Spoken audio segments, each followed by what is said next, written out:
Hello, this is Father Mike Walker, and you are listening to Father Mike's Bible Study Podcast. It is a Bible study from a mainstream Catholic perspective. The whole Bible, from Genesis to Revelation, will be covered, and the purpose is to give the listener a working knowledge of the Bible and a basis for further study and prayer. We hope you enjoy this, and may God bless you as you study and read the inspired Word of God. Yes, there we go.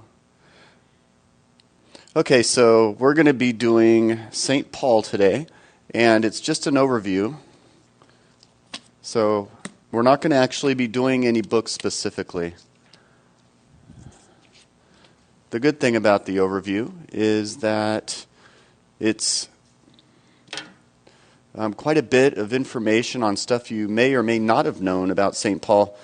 And St. Paul was so very important in church history, obviously, and the whole middle last part of the New Testament includes all of his letters, and his thoughts actually go both directions into the Gospels, and it also goes into some of the other epistles. So anyway, we're going to go ahead and start off by looking at some of this. First of all, let's look at his life a little bit. See if I've got the right.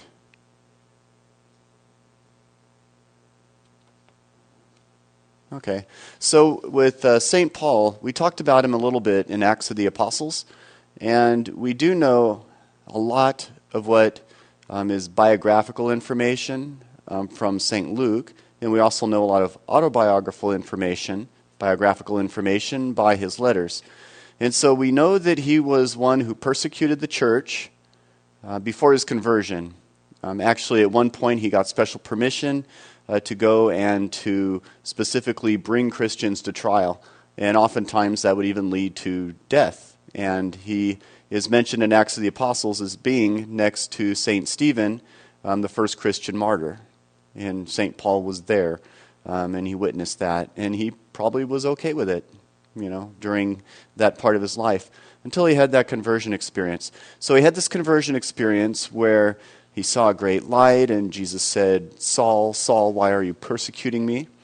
And incidentally, the name Saul and the name Paul, it's the same person, it's the same name. It's just different ways of saying that name. It'd be like Miguel and Mike, where Paul would be his Greek name and Saul would be his Jewish name. And so it's the same thing. But Jesus spoke to him saying, "Paul, Paul, why are you persecuting me?" Not the church, but me. Because when you're persecuting the church, that's the body of Christ. So therefore, Paul was persecuting Jesus himself. That was the great moment of his conversion. And after that, after he went and talked to the different apostles and this sort of thing, and got prayed over and got baptized, then he went over to Arabia and stayed there for off and on about 3 years. So it's kind of like a long extended retreat where he studied, he learned, he contemplated, he prayed, and then after that time he came back, and then he began his missionary journeys. So he visited Jerusalem and the apostles for a short time and did 3 missionary journeys. And each missionary journey went just a little bit further, or a little bit farther into the Roman Empire, until it got to where he came back to Jerusalem, got arrested, and he was put in jail. They were going to try him there in Jerusalem, but because he was a Roman citizen, he got permission to be able to leave Israel and go to Rome and appeal to the Caesar. And in the end, he actually did die, and he was beheaded. And that was in 63 AD, I believe. Yes. Well, 67, 63, 67. We're not quite sure. But we guess something like that. I think 67. Possibly, but 60 to 63 is what most people say. So anyway, that's the basic rundown of the life of St. Paul. Of course, this thing's not going to work now.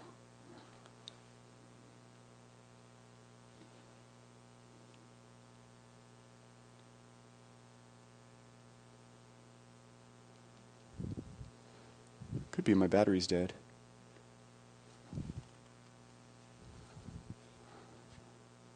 Well, here's one way to do this. timeline. Okay, so here's the basic timeline. Paul was born in Tarsus, which is the southern part of modern-day Turkey, which is called Tarsus, or Asia Minor back then, was present-day Turkey. And in 62 or possibly 65, he started the persecution of the Christians, and he got special permission to be able to do that. Prior to that, he had an education in rabbinical school, but he also had a good education in Hellenistic studies, Greek studies. So he had a background in Greek thought, philosophy, and study, but he also had studied as a rabbi, and in the school of Gamaliel specifically. So in sometime between 32 and 35, he had a conversion. Incidentally, when he had that bright light and he got, cast down to the ground, he wasn't necessarily riding a horse. That was art, and we remember that. But if you read it, the incident really says nothing about a horse. But you know how the art goes, so people remember these things. But he was struck down, and then he was brought into Damascus, where other disciples, they were hesitant at first, but then after a while, then they said, "Okay, Paul, well, we're going to educate you on Jesus, who you saw."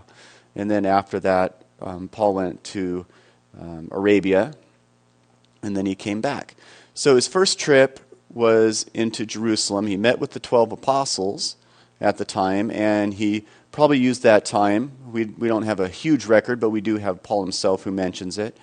And he talked to them about the faith and talked to them about what his conclusions were.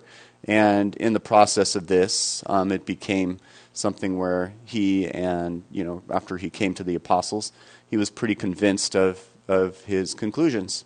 So at that point, he went off and started different missionary journeys. So from 35 to 38, he spent time in Tarsus and in Antioch and some other places close by. So basically from Israel, if you go north and a little bit east, then that would have been his first missionary journey, just up around there. And, just kind of where he started. And then later came the longer journey, which typically they talk about the different missionary journeys. So the first one would have been, it's mentioned in Acts chapter 13 and 14. And then there's the second trip back to Jerusalem. Then he had a second missionary journey where he went a little farther over into Turkey. And then the third missionary journey where he went even farther into Greece and into Turkey and some areas around there. And then after that, he spent 18 months at Corinth. He was at Antioch for about a year. He was in Ephesus for about 3 years. He was arrested and imprisoned in Caesarea on the coast of Israel, not Caesarea Philippi, which is up in the north part, but the coastline. And after that, he was jailed, he was sent to Rome, he was imprisoned and beheaded in Rome under the Emperor Nero, who you may have heard. So that was the life of St. Paul. Okay, so when you're looking at who Paul was specifically, first of all, St. Paul was a Pharisee, and he was taught by Gamaliel.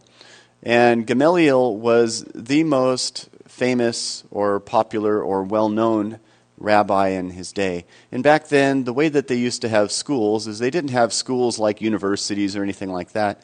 They would have rabbis, and people would kind of rush to be able to be taught by the rabbis. And if you're the biggest and the brightest of students, you would get to be in the school of a particular rabbi.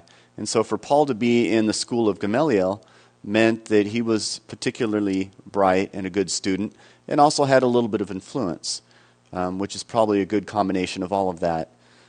His father and his family probably had some money, because in order for him to have Roman citizenship, you needed to be able to purchase that. And usually the wealthy merchants would have that capability. It gave them certain rights that non-Roman citizens didn't have. And so that would be something that Paul took advantage of, even as he appealed his sentence to Rome. So anyway, just as a brief overview, as a Pharisee, that meant that he believed in the Pharisaical understanding of what the Jewish faith was all about. Meaning they accepted all the books of what we call the Old Testament. They have belief in the afterlife. They have belief in angels. And the other big group would have been the Sadducees. Now the Sadducees were the ones who were the administrators. They only accepted the first 5 books of the Bible. They didn't believe in an afterlife, and they didn't believe in angels. And there is that little saying. I used to say that, that's why Sadducees are sad, because they didn't have all the fullness that the Pharisees did. And then someone told me, I guess, that there's a saying, so the Sadducees are sad, don't you see? But anyway. And I thought I made up the sad thing. So anyway, the Pharisees were teachers. And they were the rabbis that you might think of. We have a negative connotation of a Pharisee because we think about it as Jesus, who was, popularly condemning and continually condemning Pharisees as people who weren't living in the way that they taught. And although it was very common in the Jewish tradition to challenge people, even leaders, and Jesus, of course, does that, that doesn't mean that the Pharisees really didn't have it right for the most part. They were the ones who were living under the law. They were the ones who were, the word means separated, meaning that they were called to be specifically holy, living the Jewish law, and doing it in a way that would bring honor upon them and their people. And so they were the ones set apart or separated. And so a good Pharisee is holy and one who follows the 613 different laws and regulations that make up the Old Testament Torah or law. And we think of that as like, wow, 613 laws. How could you possibly even remember all that? Well, they not only remembered it, but they had to interpret it. When it says keep holy the Sabbath, what specifically does that mean? Does that mean that, you have to go to temple, you go to the synagogue, you have to rest? How much work can you do? And so they had to define a lot of these things. So it really was quite a mental exercise to not only know those 613 laws, but to be able to live according to it. So Gamaliel was the famous and respected Pharisee that was considered somewhat moderate. And actually his name comes up a little later even. And, so he's one that was written even in secular histories, not just in the Scriptures. Okay, so Acts of the Apostles describes St. Paul. Let's see where I'm at here. So Acts of the Apostles explains and describes St. Paul in certain ways. First of all, they say he was born in Tarsus, which we talked about. He was a Pharisee and taught by Gamaliel, the famous rabbi of the day. That was in chapter 23. He was a Roman citizen, and that's why he appealed to Rome for his trial. He had a conversion and then had 3 missionary journeys. And then he was considered the missionary for the Gentiles. All right, he would always go to the Jews first. So every time he would go to a new city, the first thing he'd do, he would go to the synagogue and he'd present the gospel message to the Jews first, and then afterwards, then he'd go bring it to the Gentiles. But he considered himself a missionary to the Gentiles because prior to Paul, there were Gentile Christians, but Paul was the one who really gave it a flavor and really brought that about, not only in the areas up around Jerusalem, but even in the Greek cities and even in the island areas, Greece, Turkey, Cyprus, Crete. He did that and eventually even went to Rome itself. So he considered himself that, and realistically he was. He opened up the church to the Gentiles in a very real and powerful way, and he gave it the theology it needed to really allow that to flourish. All right, so Paul was a Jew that had Hellenistic knowledge. This all goes back, by the way, to Alexander the Great, who, when Alexander the Great conquered vast areas, he also conquered all of Palestine, and going back over to Persia and down into Egypt. And so this area, in 300 years before the time of Jesus, had a very good, strong Hellenistic influence, and that was a Greek influence. So that was not only the language, but the culture. And that's why, for example, the scriptures are written in Greek. because the Greek would have been almost like equivalent today of English, where English is kind of the language of business and worldwide commerce. Well, back then, it would have been the case with Greek, because not everyone spoke Latin, not everyone spoke Aramaic, not everyone spoke Hebrew, even fewer spoke Hebrew. So the common language of the day for international travelers would have been Greek. Now, part of that would be the influence of the Greek philosophers, Greek thought, Greek teaching, Greek education.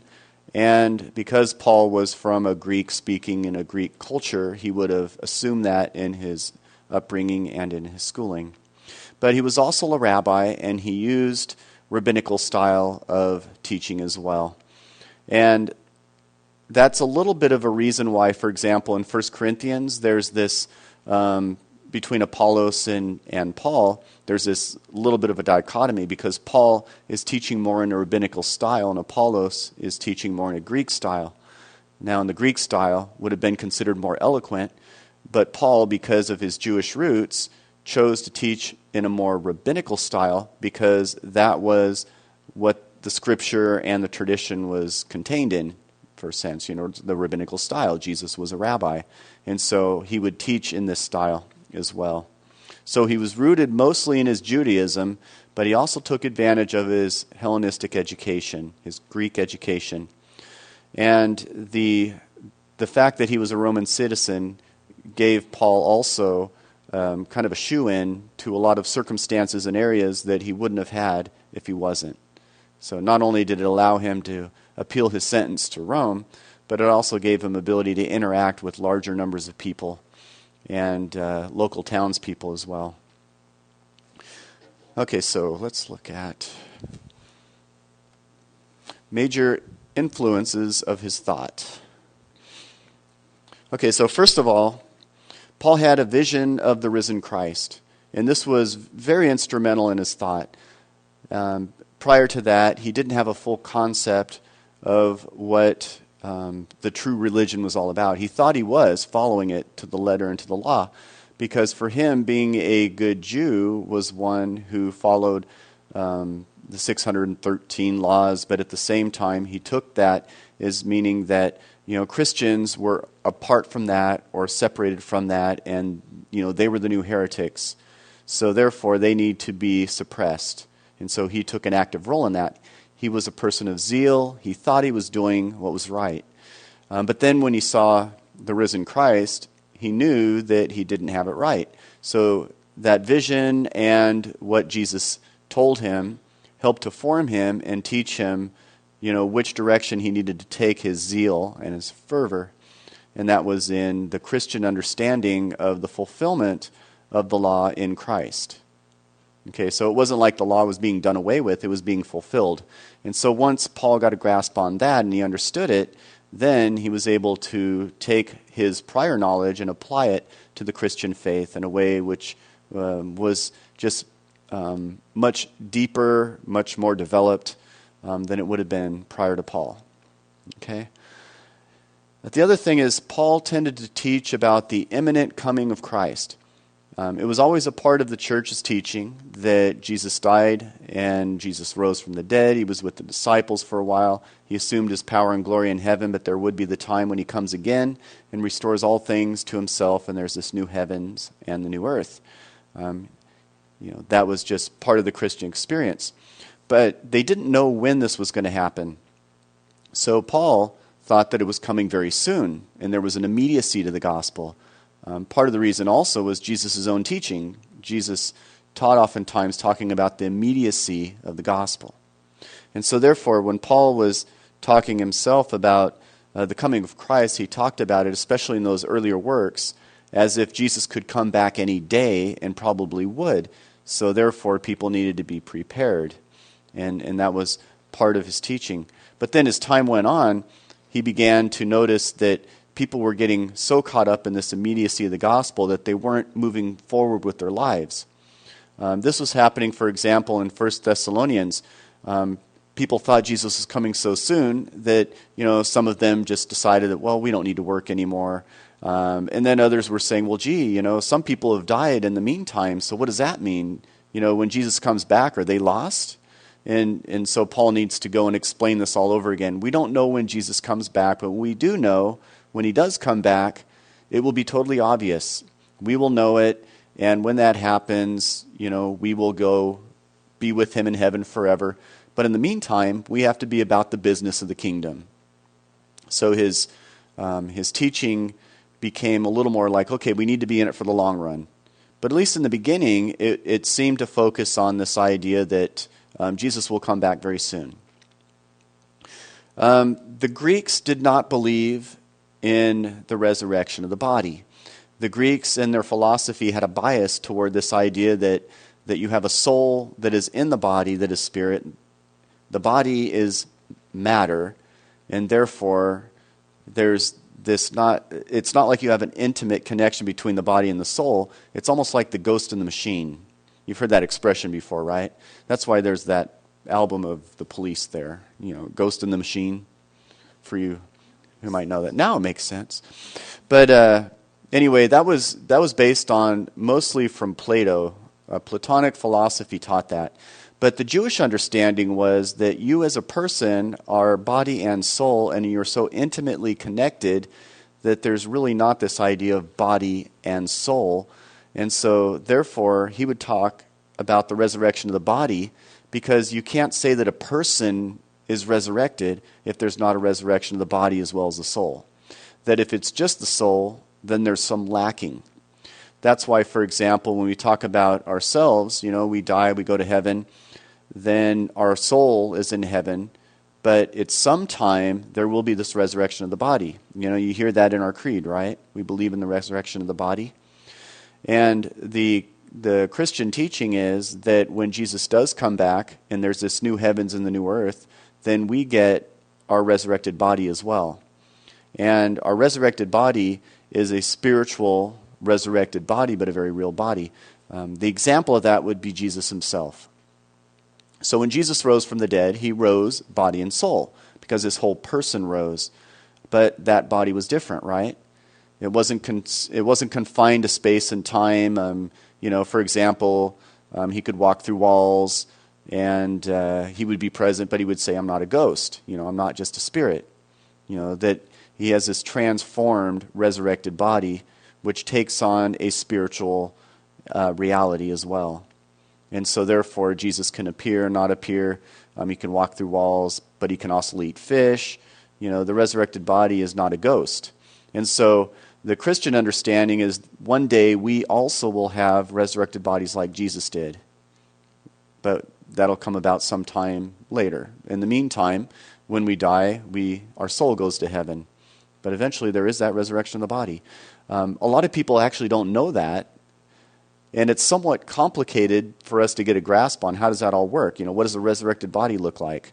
And the best we can explain it is, well, when we're in heaven and we're a soul, we're still a little incomplete until that final culmination when Jesus makes that new heaven and new earth and everything is transformed and transfigured in him. Another way to look at it is in the transfiguration of Jesus, when his body became glowing white, that was a premonition of his resurrected body. And so, we look forward to that happening someday even to ourselves. I know some of you might be a little puzzled here, but that's okay. Just kind of chew on it for a while. But that's definitely Orthodox Christian teaching. So it's not anything that should be a surprise to you. Somewhere along the line, I'm hoping you heard the resurrection of the body and you realize that meant something. Just nod your heads and say yes. Okay, good. You're all looking at me funny, and I'm like...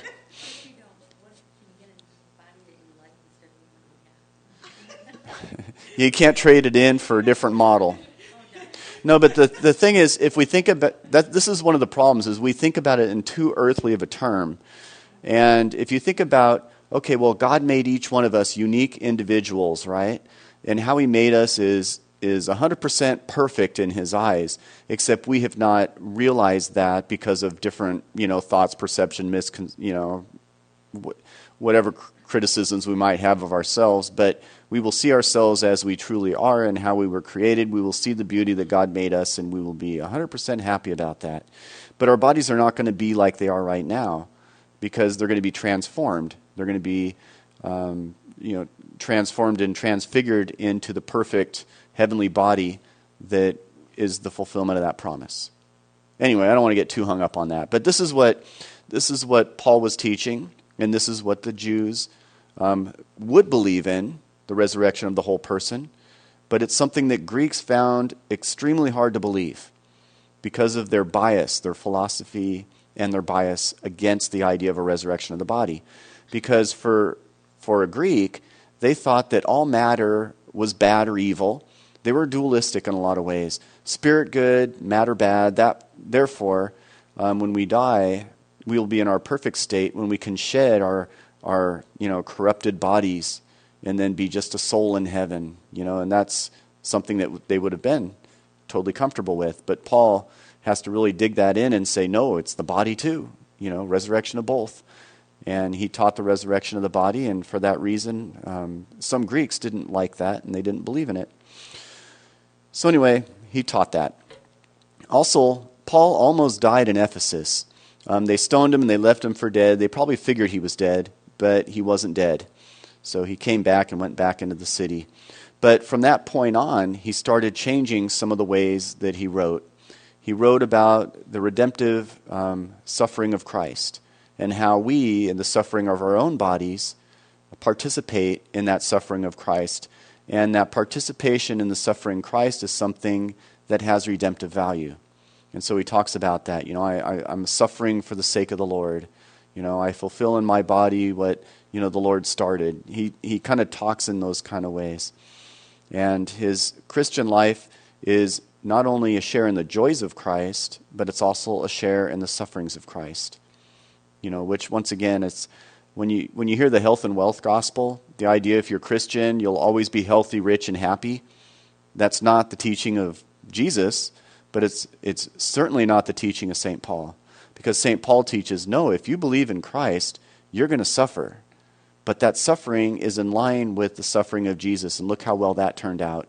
He rose from the dead, he was glorified by the Father, so therefore we need to persevere in our suffering.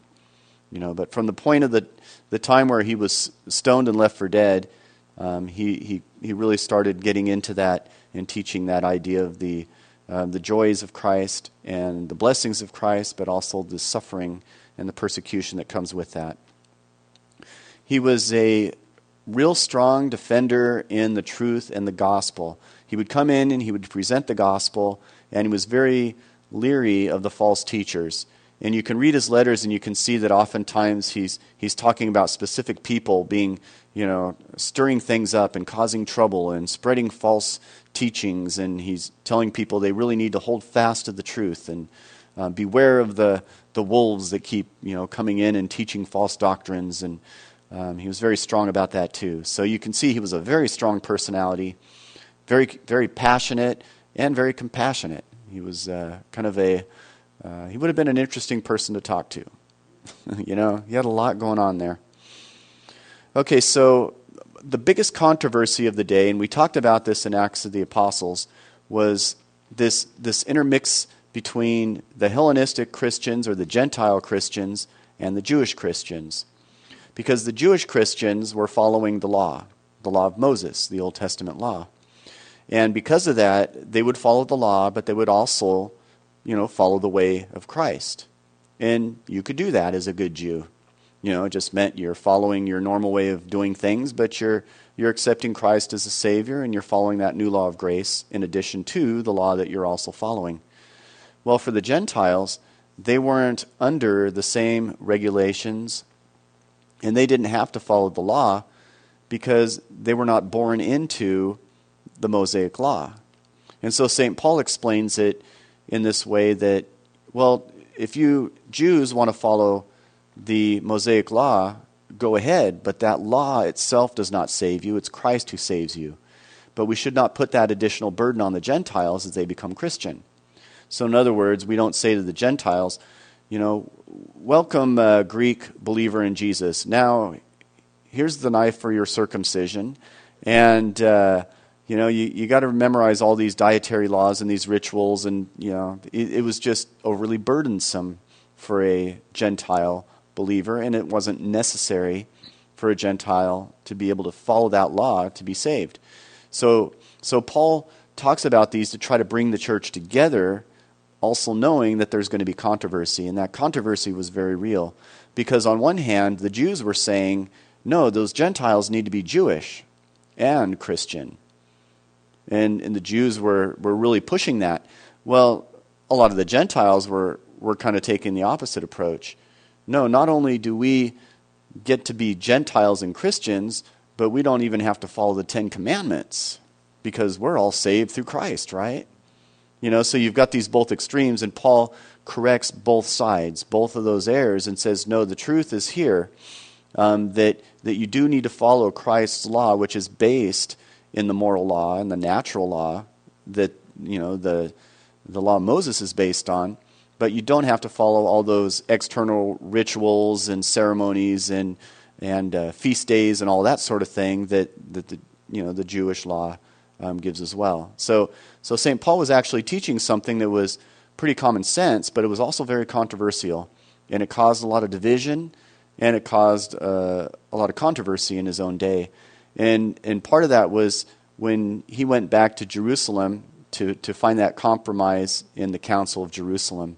It was based on this question: how Jewish do the Hellenistic Christians need to be Christian? All right. Like I said, we pretty much hashed this out over the centuries. It's not a big issue anymore. But back then it was a huge issue. Okay, then there was also the question about what is to be done about the many Jews who were not accepting the gospel of Christ. Many Jews did actually become Christian, but many Jews did not become Christian.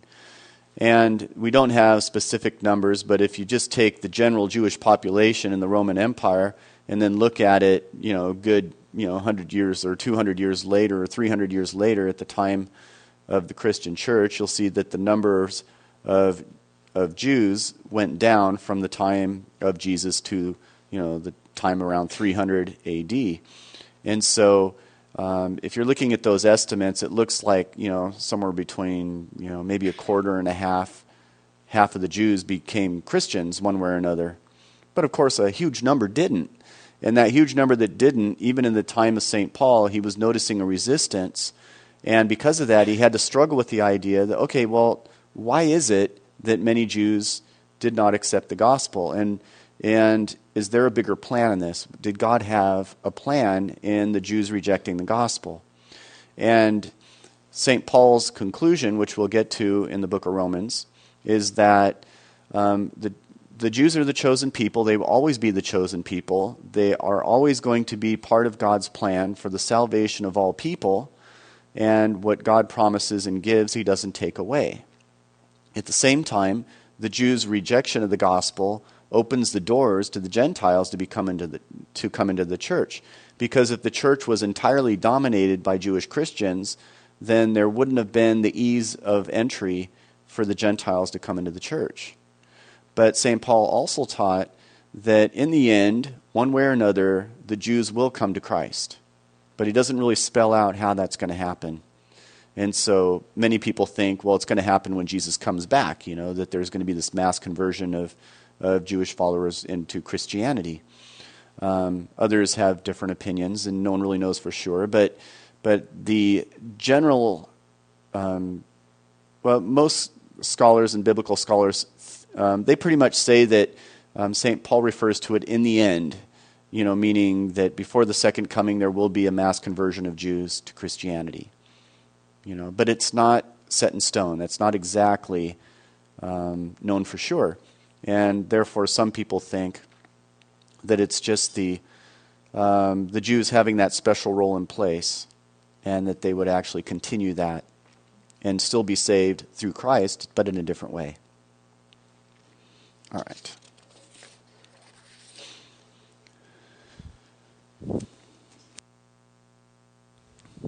Okay, so St. Paul wrote in letters. All right, he wrote letters. We might have wanted Paul to write novels or systematic treatises, theological works, but he didn't. He didn't write biblical commentary. He wrote letters. And he wrote letters to specific people. And those letters tended to have a general format that you'll see in every one of them, from Galatians and Romans. Not so much in some as in others. There might be sections that are shortened or elongated, but in general, this is the pattern. So it starts off with an address or greeting. Hi, everybody. It's me. It's Paul. I hope you're all doing well. God bless you. So there's some sort of greeting. Then after that, there's a thanksgiving. I thank God for what he's done for you and in you and the grace that you've given and the gifts that you are. So there's some prayer of thanksgiving that he includes in there. Of course, the exception to that rule is Galatians, where he just calls them all stupid and gets to the point. But most of his letters, he has that pattern. So there's the address, there's the greeting, then there's the thanksgiving, praising them for their growth or whatever else, their grace, and then there's the message. Okay, now that I've kind of buttered you up, here's the message I want you to do. This is what you're kind of failing at. This is where you're missing the mark. This is where you need to improve. This is the teaching you need to understand. And so he gives this message. And then there's always the conclusion. May God bless you. I'll pray with you. And by the way, I left my hat over there in Corinth. Could you bring that over with Timothy? And, so he has these little housekeeping things at the end too. So there's the address and the greeting, the thanksgiving, the message, and the conclusion. And almost every letter of his has that format and formula. So first of all, because he wrote in letters, there are a few things that we should understand about St. Paul. First of all, we should ask the question, who was this letter addressed to? Because that makes a difference. If he's addressing a letter to a church that's really messing up in a lot of areas, then we should understand that and say, well, his teaching is in response to that particular issue.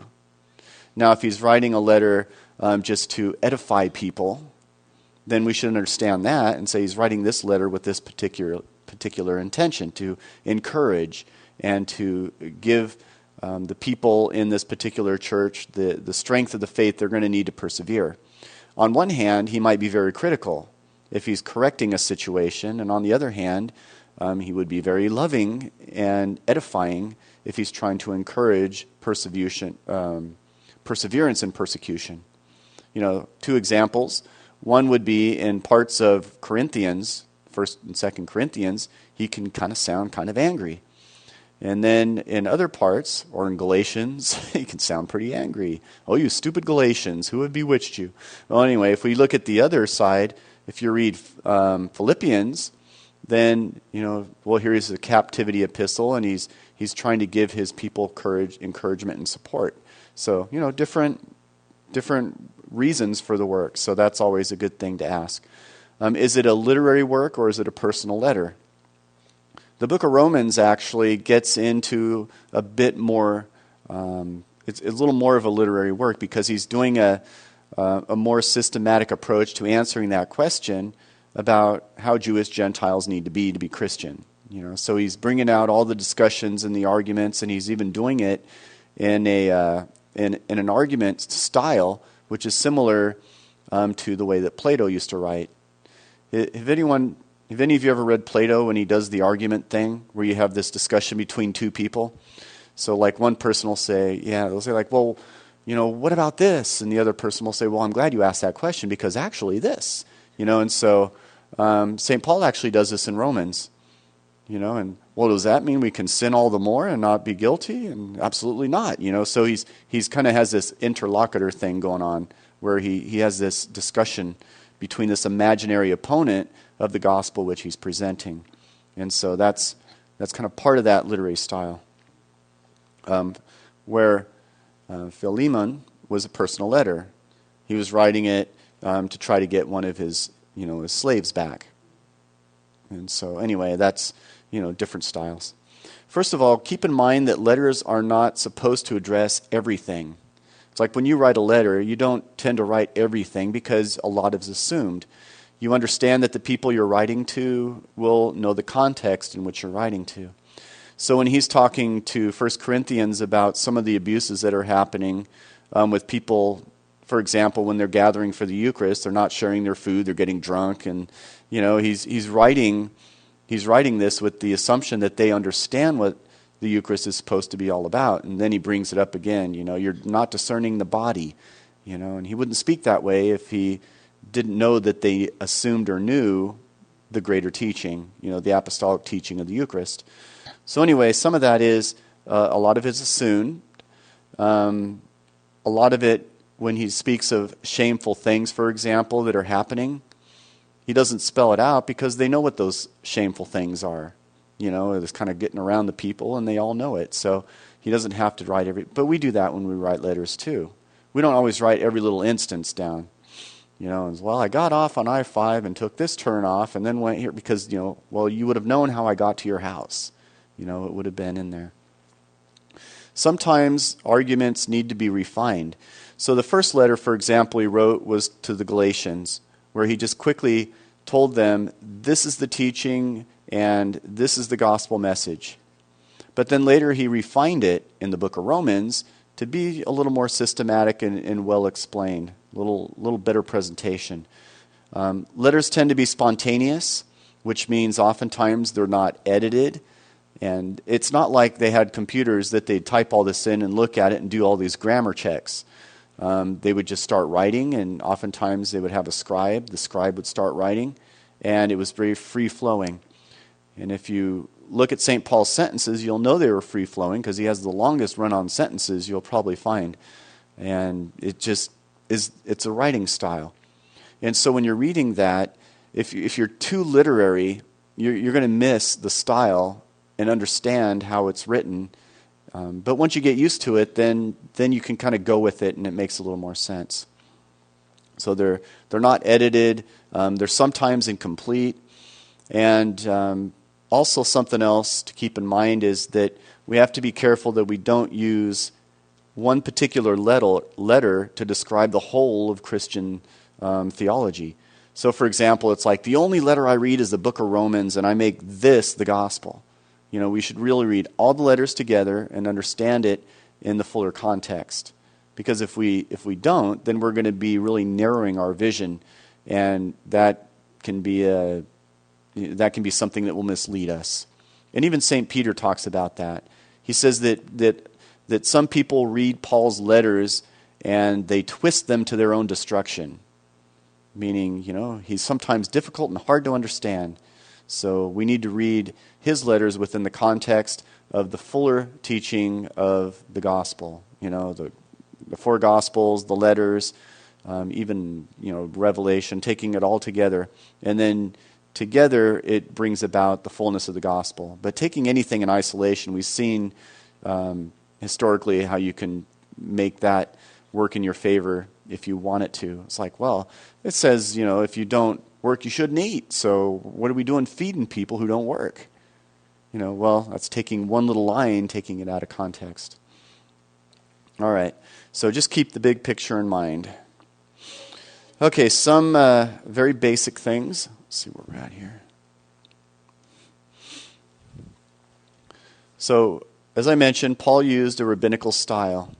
I'm going to give you a quick example of this. In Galatians chapter 3:16. Now, it might not be that easy to kind of see this, but there's a way of arguing as a Jew that is different than how the Greeks would have done it. Okay, so 3:16. So to put it in human terms, my brothers, even when a will is only a human one, once it has been ratified, no one can cancel it or add more provisions to it. Now the promises were addressed to Abraham and his descendant. The words were not "and to his descendants" in the plural, but to the singular, "and to your descendant," which means Christ. So what he's doing is he's taking a section of the Old Testament, which has, for example, the word says Abraham and his descendant, and originally it may have meant descendant meaning, the entire Jewish people, personified. But what Paul does is it says descendant on purpose because that doesn't refer only to the Jewish people as a personified person, but it speaks to a singular who is Jesus himself. So it's almost like this argument that says, well, you can look at this, but the greater meaning is this. But it does it in a style of arguing that is very Jewish in nature, and Paul was very familiar with that. The difference between that and a Greek way of understanding something, like the Greek style of arguing, they used allegory a lot. And so they would say, like one example of Paul using his Greek style, he says, well, it says that a bullock or bull shouldn't be muzzled so that it can eat grain. Well, that really refers to, this, and then he talks about, so it's the idea of like, so the bull represents this and this represents that, so it's this idea of representation. Whereas the Jewish school of teaching is more, this is the fuller meaning based on the actual literal text. So if you want to look at it as the Jewish way tends to be more literal, the Greek way tends to be more allegorical. And Paul uses both when appropriate, but he uses mostly the Jewish style of argument, I guess. I already mentioned this idea of the interlocutor, and that's the imaginary argument between two people that you're using to be able to argue your way down a path. Well, he uses that, and that comes from the Greek school. And Stoics and Cynics used it, and Plato himself did when he was talking about Socrates, and he had this dialogue going on. St. Paul taught that there was one gospel. That one gospel was Jesus Christ and his teaching. And so he mentions, for example, in 1 Corinthians chapter 11, verse 23, this oneness of the gospel, this unity of the gospel, and therefore if anyone or anything comes and teaches a different gospel, reject them or reject it because it's not from Christ and it's not true. So if next year we have someone who says, this whole story about Jesus and everything, it's not complete. Let me fill in the blanks. Well, according to St. Paul's words, we should reject that because Jesus is the fullness of the gospel, and the fullness of the gospel has been received. And therefore, if anyone or anything brings an additional gospel or changes it, then we should reject that gospel or person. Or that teaching, I should say, not person. But all right, so in that gospel, by the way, is so important that you cannot twist it or change it to get the response that you want. So, for example, well, I'm a priest in the United States, so I'm going to say that abortion's okay, because I want to get people to like me. It's like we're not supposed to, according to Paul, as the church, change the gospel to fit the culture. That the gospel needs to be held intact. And sometimes that means that it agrees with the culture, sometimes it doesn't. But we don't change the gospel. So that's kind of his, his teaching on that. As I mentioned, most of or at least a good part of his letters are written in response to particular situations. And so in Corinth, as I mentioned, they were having problems during the Eucharist. People were believing things because of the style of preaching rather than the gospel that was being preached. And so St. Paul came in, he had to correct these situations. He'd correct them, he'd kind of get them all settled away, kind of appoint new bishops or whatever else needed to be done, and then he'd leave and go somewhere else. But, he was really strong into that. The cross was the center of teaching. And so you'll notice, especially in his later letters, he reflects on the value and the power of the death and resurrection of Jesus, and he specifically refers to that action as a cross. The cross, when he talks about the cross, he's not talking about literally the cross, but the action of Jesus' death and resurrection and the salvation that brings us. All right. This is kind of just a cool quote. So, this is from Karl Barth. If we rightly understand ourselves, our problems are the problems of Paul. And if we are enlightened by the brightness of his answers, those answers must be ours. So what Karl Barth, who's a Protestant theologian of the World War II era, very famous, he's just basically saying that the same things that Paul dealt with are the same things we deal with. So the answers that Paul comes up with are going to be equally valuable to us. It's kind of a nice way to look at it. Okay.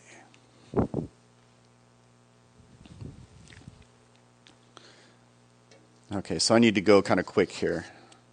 Yeah, we'll get it done. All right, so Paul's theology, there are sharp oppositions. So he has good and evil, light and darkness, falsehood and truth, life and death. And so he has these types of divisions to get his point across. His letters are prompting the reader to choose Christ above all. And so the decision making that he's trying to get the reader or the listener to accept is the person, the teaching, the gospel of Christ. So there's always a decision, and there is the way of Christ, and then there's a way that is against Christ. And so Jesus' teaching should be something that is accepted above all. God is all-powerful, and there is an opposing power. But in the end, God wins. But in the meantime, we struggle in that battle. So he'll talk about that as well. This kind of the spiritual war that we find ourselves in, or the war that is, basically good, evil, Jesus, the devil, however you want to phrase it. In the end, Jesus is going to be victorious, but in the meantime, we have to persevere in our faith and in our practice. In the end, the righteous will be vindicated. So the good person who follows and perseveres, well, look what happened to Jesus. He rose from the dead. He's seated at the right hand of the Father. In the same way, we will be vindicated if we persevere and follow the righteous way. The resurrection of the dead, Jesus already triumphed over sin and death. All right, because resurrection, of course, is Jesus' triumph over sin and death. But at the same time, we are receivers of the promise in the present, through the Spirit and through being brought into the life in Christ. But that center of salvation that everything comes from is the cross, but the ultimate goal and conclusion is the resurrection and life forever with God in heaven. So this shouldn't be too newsworthy, but it's just kind of what is ingrained in Paul's writings. Now, just a few words, because sometimes we can read words in the New Testament and we apply our 21st century English equivalents, and really the words mean something more than that because they're theological in nature, or they refer to something different than we might think. First of all, the body. When we hear Paul talk about the body, sometimes he talks about the body as something that is the sins of the body or whatever, but usually when he talks about the body, he's talking about the whole human person. The body of Christ, for example, the whole person. Death is explained as the punishment for sin. So it's our natural inherited state of humanity that we will inherit death by being human beings. That's the natural course of event. But Jesus, of course, overcomes death, right? And so that's the next part. Sometimes you hear Paul talk about flesh, and flesh it's different than just, skin, bones, and that sort of thing. It refers to weakness, something that's opposed to the Spirit of Christ. So he talks about the weakness of the flesh. It's not really like sexual weakness so much like we tend to think. It really refers to the weakness of our inner being to be attracted to sin. And that's kind of that. It's like a metaphorical thing, where the body is literally good, because we're created in God's image. The body is good, but when he speaks about the flesh, he's speaking about it. Think of it almost like poetry. Flesh represents that which is opposed to Christ. That nature in ourselves that is drawn toward the sinful. So then that would be, anything that would refer to that. And so many well-intentioned people have actually thought that flesh meant the body. And so therefore we need to, be, abusive to our bodies because our bodies are evil or bad, because St. Paul talks about the flesh as if it's bad. Well, that's because flesh doesn't refer to our God-given bodies, but it refers to our inclination to sin. All right, makes sense? All right. Freedom. This is important because we as Americans say we believe in freedom, but our version of freedom oftentimes is that freedom means we can do whatever we want, when we want, regardless of whether it's even right. Where St. Paul speaks of freedom is the ability to choose what is good. and to live how Christ wants us to. And so that's true freedom, because sin entraps, whereas the freedom that Christ brings, gives us freedom and liberation. So true freedom is found by faith, and it's realized through sacrifice, but it's very real freedom, even though we may have to give things up. Does that make sense? So it's not absolute freedom. It's freedom to be able to do what is right and good. That is what's liberating. Okay. Gentiles, that refers to the nation. The nations is what the word literally means, but Paul usually means it to refer to non-Jews. So he'll talk about salvation coming to the Jews first and then the Gentiles. Well, Gentiles aren't really anymore referring to people who are not in God or part of his children or anything like that, or the nations. It refers to people who just are non-Jews. The word gospel means literally good news.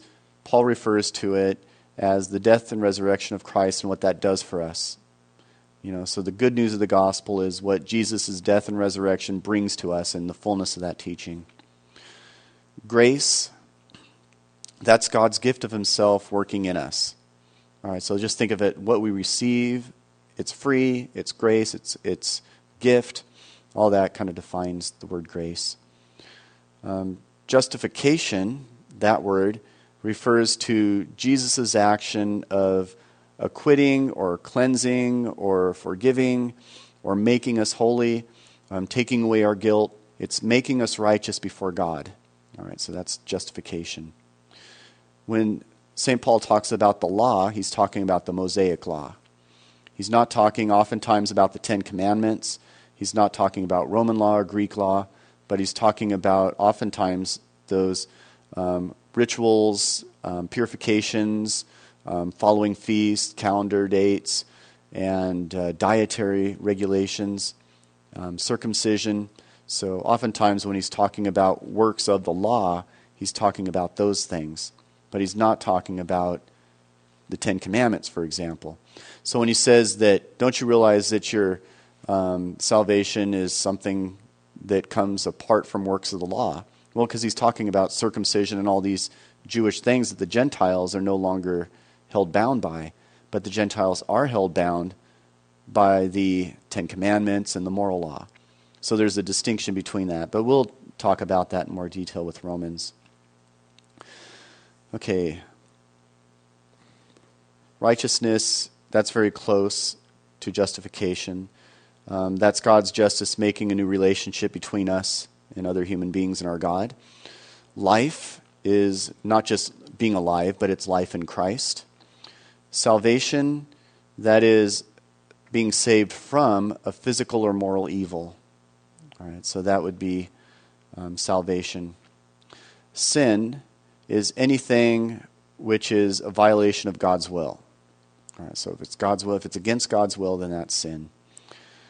Sometimes there's a personification or power that comes with that, and it's allied with sin and death, and of course that would be Satan himself. So sometimes that gets brought into the equation.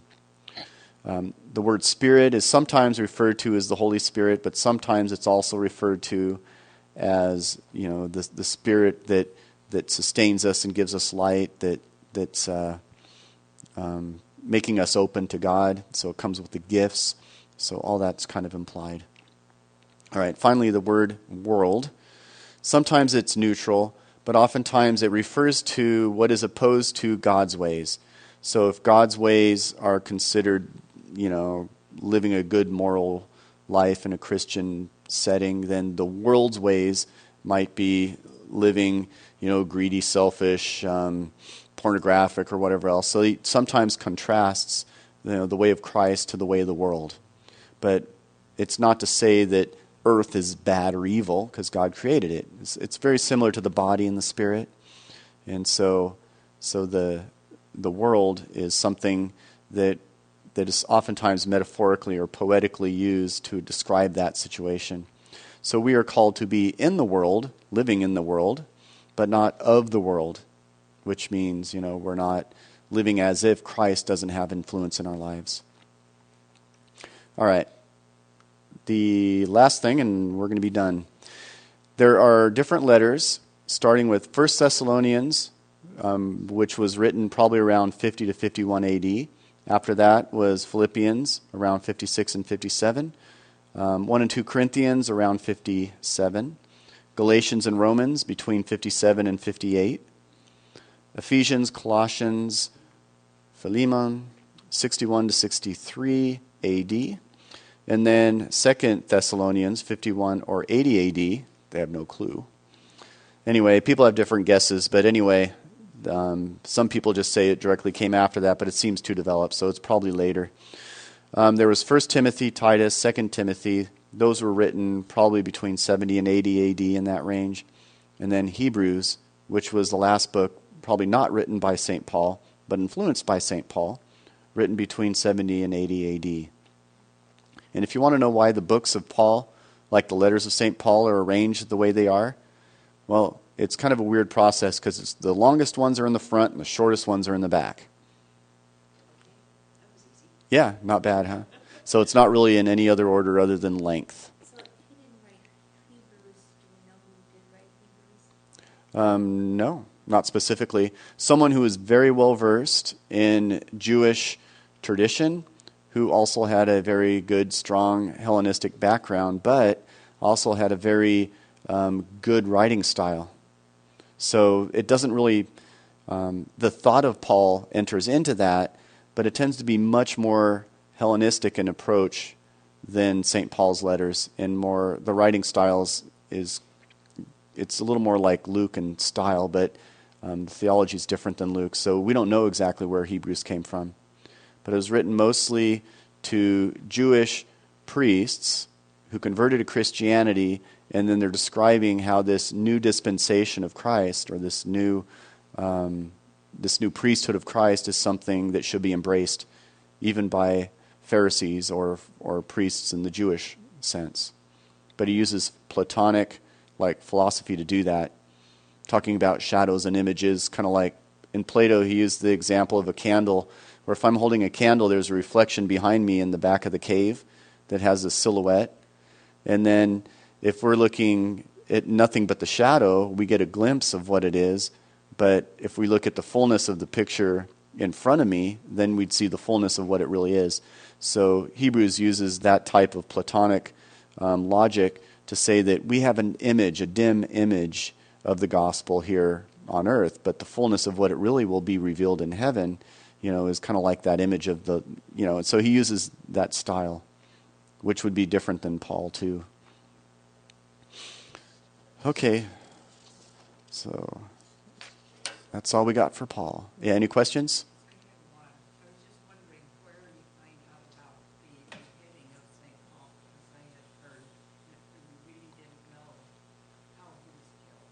Yeah, it wasn't in the Bible, but it's such a strong Christian tradition written down by other historians that it's pretty much accepted by most real historians, Christian historians, that Paul was beheaded. Now, the details of his being beheaded are a little mixed. They're not exactly sure exactly where that was. They have different places. If you go to Rome, you can see the different places. There was one place in particular where they say, well, this is where the beheading happened, and then the head bounced 3 times and then kind of rolled over here. And they kind of have a real complex description of it. So some of the details might not be known, but it seems pretty evident through other historical records and the passed down oral traditions that eventually got written down that St. Paul was beheaded. And then the same with St. Peter dying, by the way, crucified upside down. Although it's not in the Bible, that doesn't mean that it can't be known. It just means that it's known in different sources in different ways. But it's every bit as reliable as other historical events some historical events are known with greater precision than other historical events, but the source that goes back, you can pretty much say that that's reliable. So anyway, I don't know if that makes sense. Yeah, sometimes people think if it's not in the Bible, it didn't happen. It's like, well, in the Bible, it doesn't say they specifically sang in that church over there. It doesn't have to be specifically mentioned in order for it to be historically occurring. All right. Any other questions?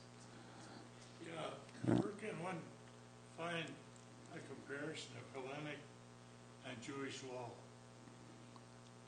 Oh, gee. Okay, where would you find a comparison between, Greek law and Jewish law? Well, one place to start, I think, if you just went online and then started looking at some of the legal descriptions around Alexander the Great and later with the Ptolemies and the Seleucids, and then, of course, Roman law, which came later but was heavily influenced by Greek law, but Romans were very systematic. And Greek law kind of depends because there were so many different areas. You're talking about, in one respect, after Alexander the Great, it could be Egypt, Persia, Greece, Turkey. All that would have, some sort of law. But I would go on Wikipedia and look up, just like Greek law or Greek history. It would probably be the easiest way. Roman law is much easier to find because they're known for their law. But if you just look up laws in general and then just do a search under Google for like Greek law or something like that, or Hellenistic law, you would probably find plenty to read on. But yeah, classical history would probably have something on that too. Going back to the police part, was that symbols, Greek symbols there, or police? That was when I talked about that was a record album for the group called The Police, and that was this rock group, and the name of the album was called Ghost in the Machine, and then the three symbols on it were representing the three members of the group, The Police. So the guy in the middle with the three little things up, that would be Sting, I'm assuming, because his hair used to stand up. But anyway, that was just kind of a joke. So just an example of, because actually that Ghost in the Machine thing is something that people still, even Christians, don't really have a good handle on, and they think that we as persons, are just, I just can't wait till I can get rid of this stupid body of mine so that my soul can live on and be happy. Then I can be, a little star in the sky. I mean, our description of who we are and what we are all about is actually different because of our common culture, which comes mostly from the Greek understanding of, our souls being captured in our body and being released, than seeing ourselves as a person, body and soul, intimately entwined. So, there you go. All right, so we'll end there. That's such a fun thing to end on. You can think about that, chew on it. But the next 2 weeks I'm going to be gone, and then the following week I'm coming back. So we'll just announce it when it happens. But for the next couple weeks, we won't do anything. But it gives you plenty of time to read up on Romans, which we'll start next. Thank you for listening to today's podcast. May God be with you and continue to bless you as you continue to deepen your love of God's Word in your prayer and in your study. If you would like further information, please go to our website at shepherdcatholic.com. You will find some notes and some references and additional things to help you in your love of the Scripture. May God bless you.